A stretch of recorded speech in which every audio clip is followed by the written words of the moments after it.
Mi nombre es Cristian Álvarez y estoy cursando la materia de normatividad fiscal. Y en esta primera actividad vamos a ver los fundamentos de la normatividad fiscal, donde abordaremos temas como finanzas públicas, política fiscal, política del gasto público y presupuesto. Entonces pasamos al primer tema, finanzas públicas, donde los economistas clasifican los gastos gubernamentales en tres tipos principales. La primera son las compras gubernamentales de bienes y servicios para uso corriente y que se clasifican como consumo gubernamental. Las compras gubernamentales de bienes y servicios destinados a crear beneficios futuros como la inversión en infraestructura o gastos de investigación y esas las clasificamos como inversión pública. También tenemos los gastos del gobierno que no sean compras de bienes o servicios, sino que solo representan transferencias de dinero, tales como en la seguridad social, que son denominados pagos de transferencia. Además, las finanzas públicas es un campo de la economía que se encarga de estudiar el pago de actividades colectivas o gubernamentales con la administración y el diseño de dichas actividades. El campo se divide a menudo en las cuestiones de lo que el gobierno de las organizaciones colectivas tienen que hacer o están haciendo y las cuestiones de cómo van a pagar estas actividades. También suele denominarse economía pública o finanzas del sector público esta política.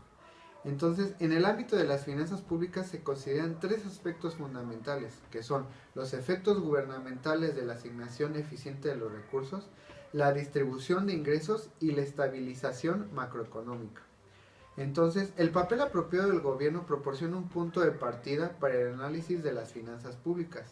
En teoría, en determinadas circunstancias, los mercados privados asignarán los bienes y servicios entre los individuos de manera eficiente.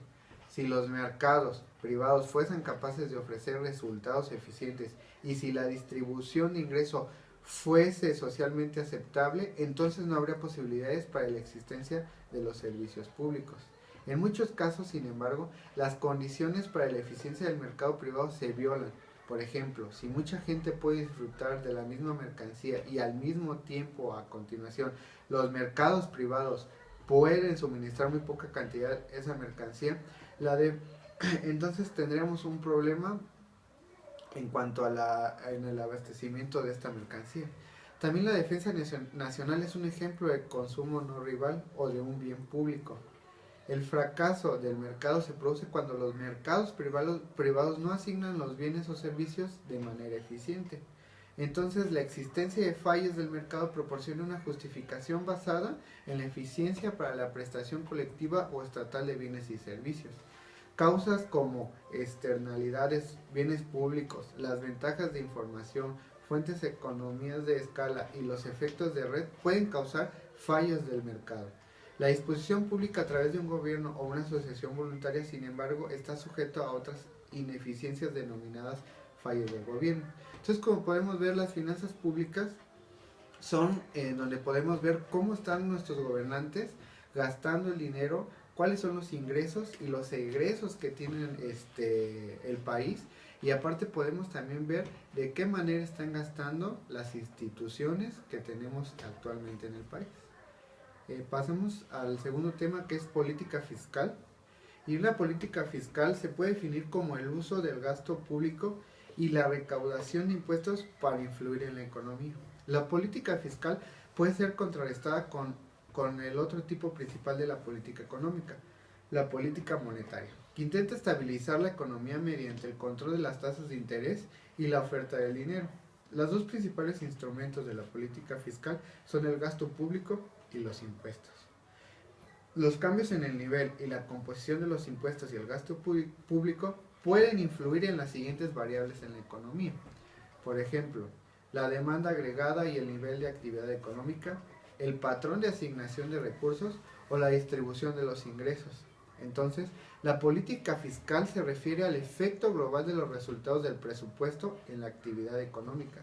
Las tres posiciones posibles de la política fiscal son expansiva, contractiva y neutral, donde una política fiscal expansiva implica un aumento neto del gasto público a través de aumentos en el gasto público o una menor recaudación fiscal. Una combinación de ambos Esto dará lugar a un déficit presupuestario mayor o menor del superávit, política fiscal expansiva se asocia generalmente con un déficit fiscal. También tenemos una política fiscal restrictiva o contractiva, que esta es cuando se produce cuando el gasto neto del gobierno se reduce ya sea a través de mayor recaudación fiscal o reducción del gasto público o una combinación de los dos. Esto llevaría a un déficit fiscal menor o un mayor superávit que el gobierno se había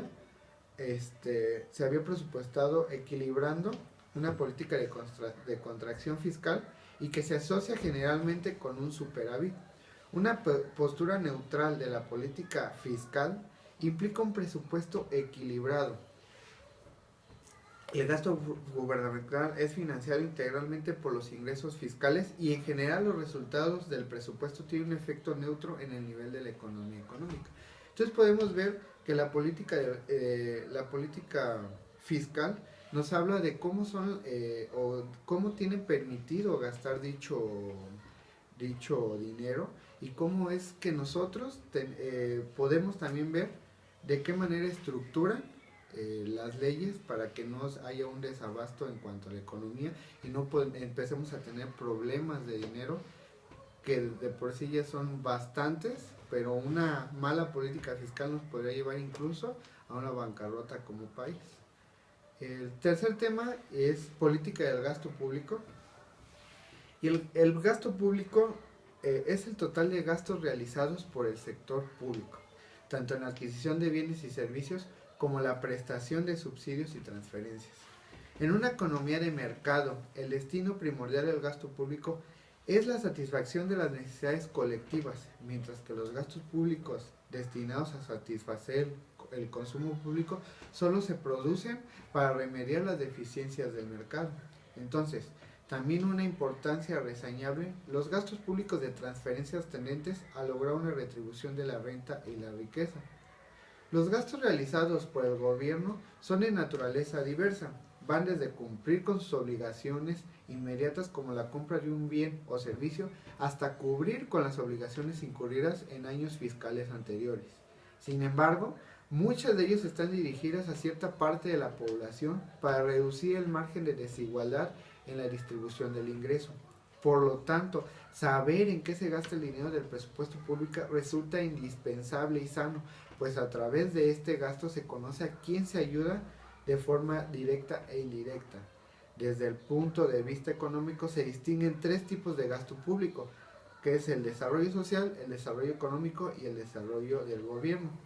El desarrollo social se gasta en educación, salud, seguridad social, urbanización, vivienda, desarrollo regional, agua potable, alcantarillados, asistencia social y superación de la pobreza. Esto se puede considerar como un gasto público real o de consumo.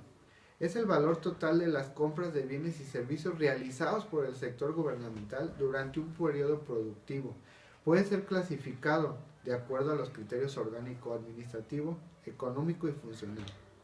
El criterio orgánico es que este criterio se clasifica los gastos públicos de acuerdo a la unidad u organismos administrativos que realizan el gasto corriente.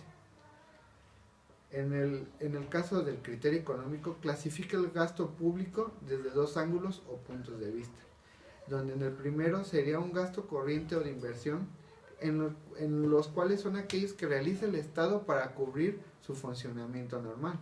Y en el segundo serán desembolsos unilaterales o transferencias, como lo habíamos visto, lo de la seguridad social. Y por último, en un desarrollo económico, se trata de dotar infraestructura, energía, comunicaciones y transportes, el desarrollo agropecuario y forestal, temas laborales, empresariales, ciencia y tecnología, promoción de la capacitación y el empleo, impulso competitivo empresarial. Esto se puede considerar como un gasto real o de inversión. Podemos también clasificar los gastos desde el punto de vista macroeconómico. Por ejemplo, existe un gasto corriente o de consumo, los cuales es el gasto para proporcionar servicios públicos, salarios de funcionarios y compra de bienes y servicios.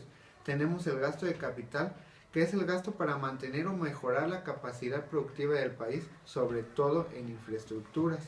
Y el gasto de transferencia, capital que el Estado cede a empresas y familias que lo necesitan. Entonces,